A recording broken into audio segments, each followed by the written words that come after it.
সপ্তম শ্রেণীর শিক্ষার্থী, তোমাদের ষান্মাসিক মূল্যায়নের সংশোধিত রুটিন প্রকাশ হয়েছে। প্রথম ছকে তারিখ, তার পরের কলামে হচ্ছে বিষয়।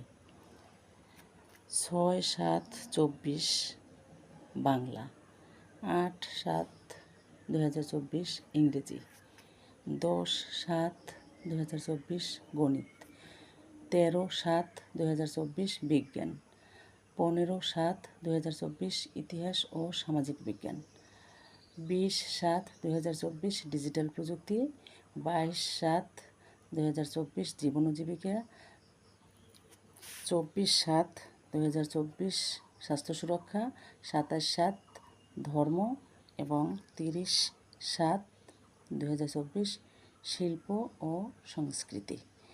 তো এবারে রুটিন